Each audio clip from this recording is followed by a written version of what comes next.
Welcome back to another episode of No Money Spent. I was thinking about this when I was doing the content video yesterday, and that was the absolutely insanely bad X Factor upgrades that the PWHL players had. And for the most part, the Heiskanen as well as Barkov upgrades. When you go and look at those X Factors, their endurance is so bad that it's laughable. Like, even if you, I guess if you were an offline player, it might be okay, but I guess if you play offline like hardcore, meaning that you're playing it because that's like the way that you have fun in the game.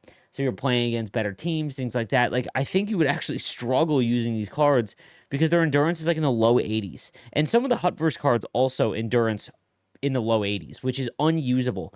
And it's funny because no one really ever paid attention to the endurance stat, especially in Hut for the most part. But that being said, I was thinking about this. The chase cards this year, it's been widely documented that it is clear that the content team that we have now does not believe in that structure that we've had for essentially like 7 years prior. And that was overarching cards that you collect during specific times of the year, and they remain the most valuable the entire year. And again, I'm always gonna try and dissect the good and the bad here, try and remain level headed. And I think that there is some negatives to having so many end game cards. The last 3 years, I've talked about this during Team of the Year. As a content creator, Team of the Year is one of the most boring, just lame events, which is crazy because for the entire player base, it's not. But when you look at what the game was becoming, it was save everything for fantasy, save everything for Team of the Year, save everything for the Team of the Season, everything in the middle, you don't really need. And that sucks because the one good thing that EA does for NHL is that every Friday we get a new event. There is hype, regardless if if the game's dead, whatever. You at least have like an eye. You're just like, what did they come out with? And most of the time it's not very good and you're not excited, but like still, right? Like I think that's a good thing. And with those three main events, it just diluted the weekly events to the point where like no one cared because everyone was savvy enough to know you wait for the cards to come out that you chase after. Now this year, they have done everything in their power to tell us stop spending everything on these cards, only get them if they are your favorite players. And again, there's some good to that at least if you're a Jerome McGinley fan like myself, I got the Jerome McGinley Power Up Icon card. However, because I'm trying to get the Division 1, I literally can't use them. It's just like, and I know that there's a lot of players that don't care about that stuff, so they're like, use your favorite players. I've been preaching that for a long time. So at least in that sense, if you have a favorite player like Daniel Alfredson, you've got a card. Here's what I want to know, because I think that they've done damage in the sense that no one is going to care about them, and those are really your money drivers. Like, yes, when the new events come out, people drop money so that they can get the new hotness. But at the beginning of the year, when the whales, I'm talking to people you don't even know, that spend $3,000 on the game, when they get the game and there's no chase cards, or they know that those cards are not going to be sought after for a long period of time, right? Because of what happened this year, they're not going to spend money early, and that's usually your best chance to get the money.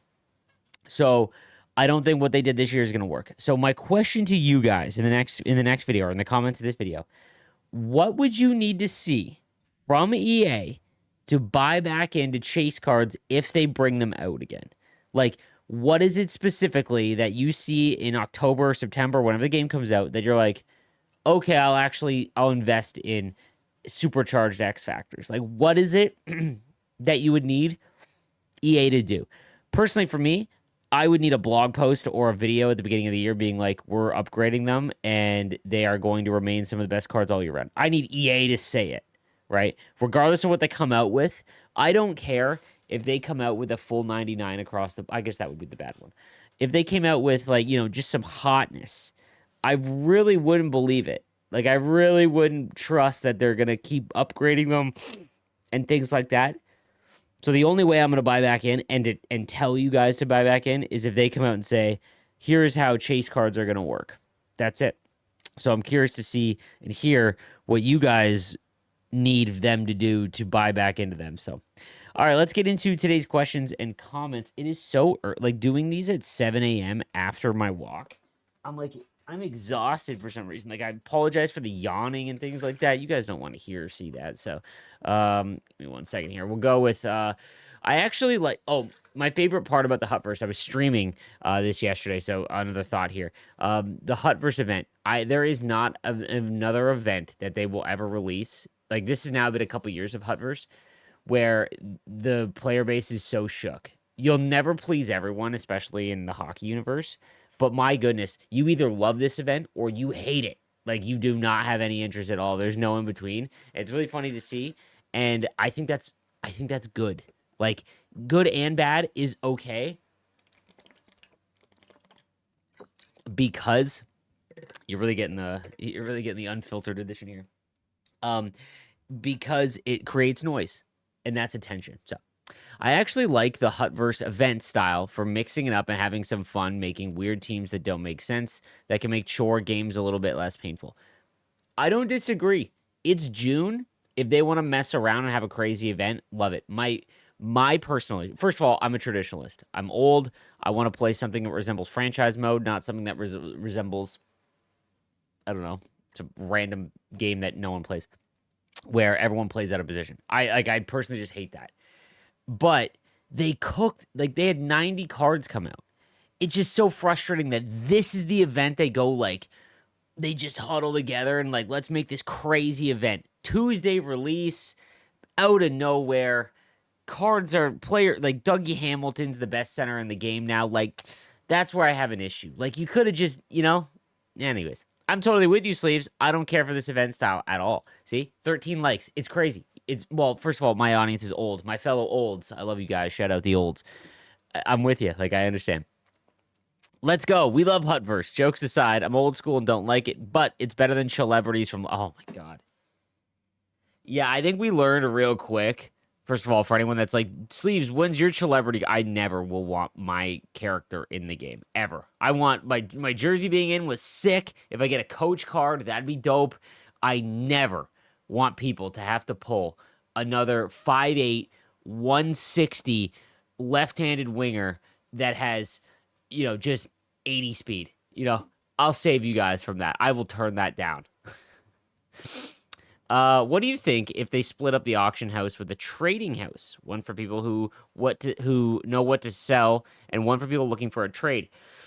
I try to trade for cards, and when I make an offer for someone who wants to sell, I end up having to wait for the auction to end before I can make an offer to something else. That wastes a lot of time. The problem with trades is that over the years, early on in Hut, before I was even a thing, okay, before I even played Hut, trading was where it was at because you could give away cards and all that. I missed the giveaway era. God, I might have had my silver play button if I was back then. But that being said, the reason why they don't is because they're so strict. Like, no one trades anymore because if you trade a fantasy item for like 2 new master set player items, but the fantasy item is like 10 overall low, but the EA like security team can't like automatically detect that card's worth 1 million, and they'll just ban them. It's absurd. Absurd. And that's why a lot of people don't even trade. I like your idea. I just don't know if it'd be utilized at all. I could watch your take on HUD improvements all day. Love all, and the comments and the videos are usually spot on too. It's a great series, and love watching these. I appreciate, man. I've had a lot of fun with Who Should You Choose this year, and I think next year, I don't know. We'll see. We'll see. Maybe change it up. I don't know. I'm actually a big fan. This is what's crazy. This is why I want to highlight these comments because it is so crazy. I hate this. I love it. I'm actually a big fan of this event. I know there are old guys who just want real hockey, but you have to take into account there are 99 speed players that would absolutely not have 99 speed in real life, so realism is out the window already. Brother, it is too early to make good points, Martin. It is too early in the morning to be making good points. Huh. It would now just be great if I could find a game in less than 10 minutes after I get home from work. That leads me to not play Hut that much. I sit in the matchmaking menus for a long minute and say, screw this, and go to a different game for the night. I said this a few videos ago, but I really wish the content team didn't take till summer to have some good ideas. Brother, so much fire in this comment. So, first thing is make sure you expand your matchmaking. Like, it sucks because you might match really good players, but if you're in when you're in the jersey selection, or like the part where it shows your guy with the jersey you have on before you search, I'm not sure if you know this. Hit L2 and you can expand the ping that you can search. I wouldn't really expand that, but you can expand the skill rating. So you can go all the way up to like 250. That goes both ways, though. So you can match someone to Division 4, you can match someone to Division 1. Careful with that, but it helps you find games a little easier. The fun is in theme teams. EA give us options. TLDR, leading Canucks goal scorer, best card is an 84. Is that true? Oh my God.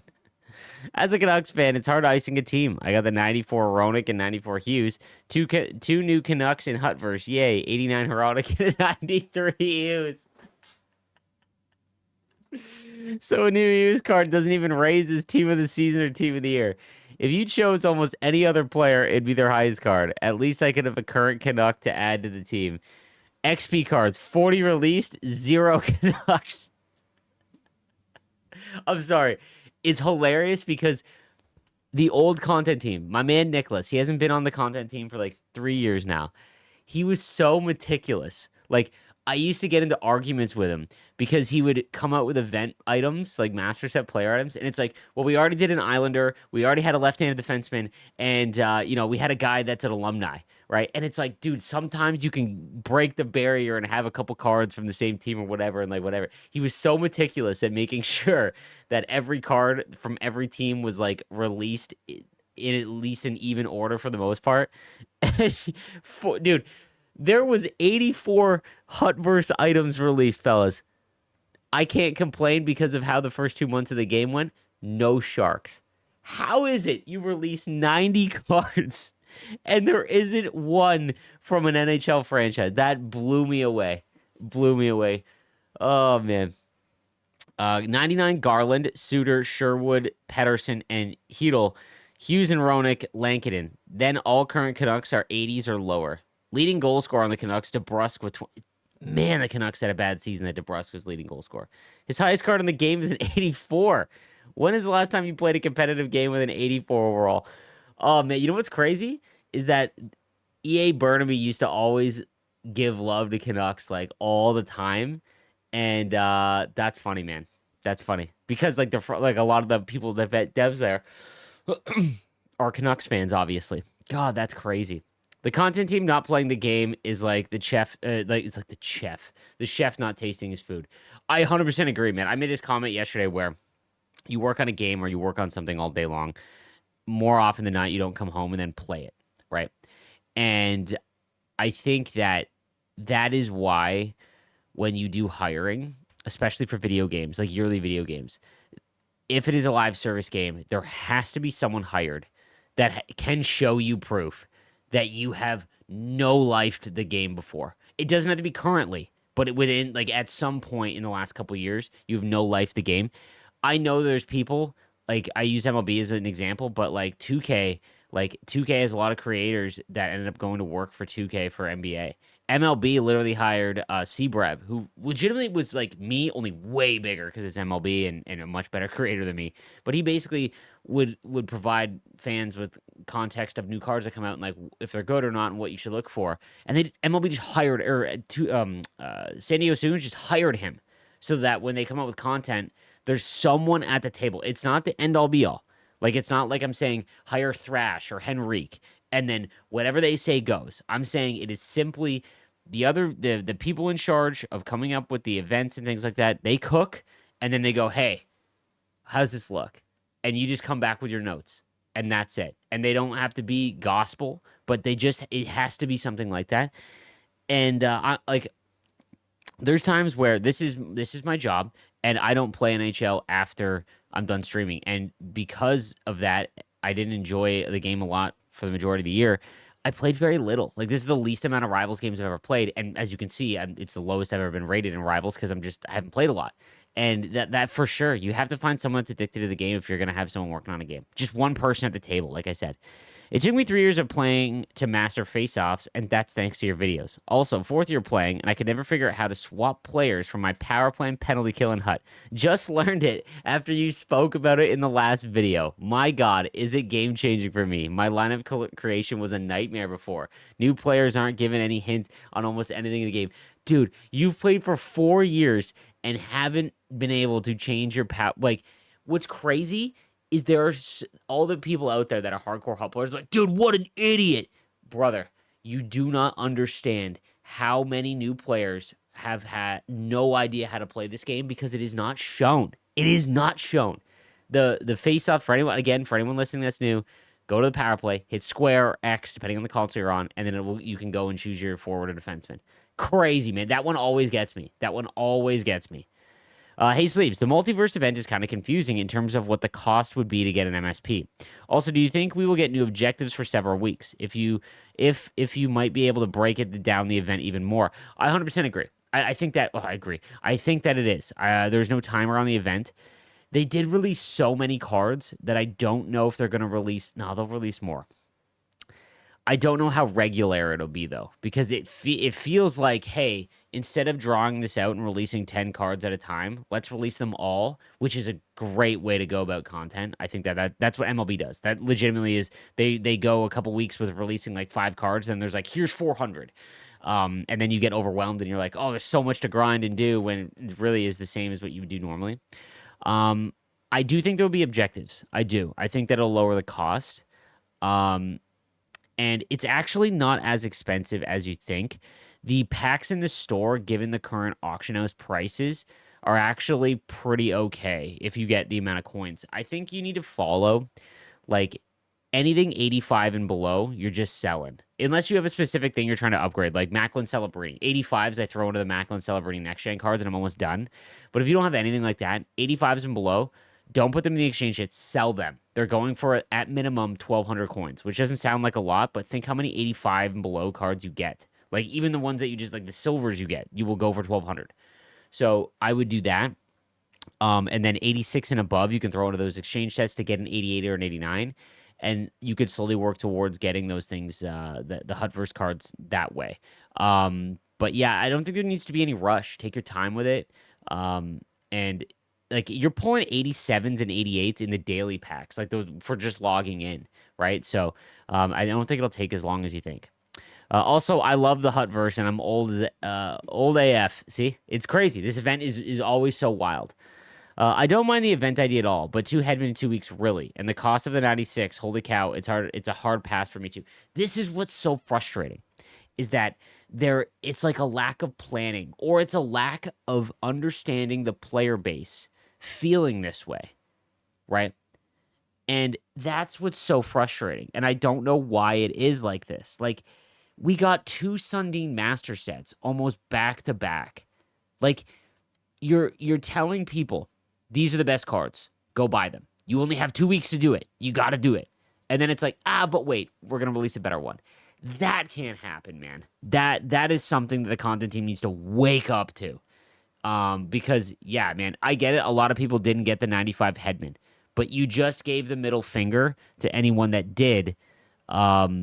You know, but then the argument could be like, well, you don't have to make Victor Hedman. But, like, dude, his card on forward is unreal, right? Like, I don't know. Give us the choice. You know, it's just, I don't know, man. It's hard balance. You're never going to please everyone, but I'm in agreement here that it's just frustrating. Hey, Sleeves, long-time listener, first-time commenter. My opinion on upgradable cards and chase cards, X Factor, Power Icon, etc., is that they should always be upgradable +1 or +2 to the highest overall non-fantasy or XP season card. Interesting. I don't hate that. I don't hate that. So what he's saying is that if, like, the XP card is a 97 or a 95, let's say, then power-up icons and XP cards can go to 97. I don't hate that.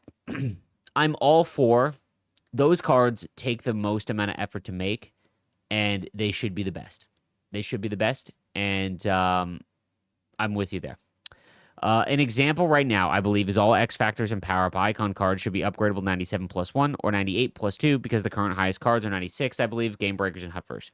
This would eliminate the awful system that they have right now where the chase cards have to match a new released higher overall card, and would at least make the upgrades a little less boring than just +1 each month like previously. I mean, technically that is kind of static, though, because every month they go up +1 in terms of master set items. From an EA perspective, they keep the player base happy because the chase cards would always be top tier, and EA doesn't lock themselves into a specific timeline where overalls have to jump because of monthly +1s previously. EA can go at their own pace, and there would be some excitement from the player base where they see overalls have jumped, meaning the cards now have new tiers. I think there is something to the first Monday of every month, or Mondays in general. It's automatic. It's not new content, but you get to, and then all of the cards get their upgrades. I think that'd be huge. If they're not going to release content on Mondays, make Mondays the first Monday of every month. Just make it the upgrade day, and all of the new cards get their new tiers. I think that's a very good idea, man. And I appreciate that. All right, that's going to do it for this episode of Who Should You Choose? Thank you guys again for watching, and I'll see you tomorrow. Have a good one.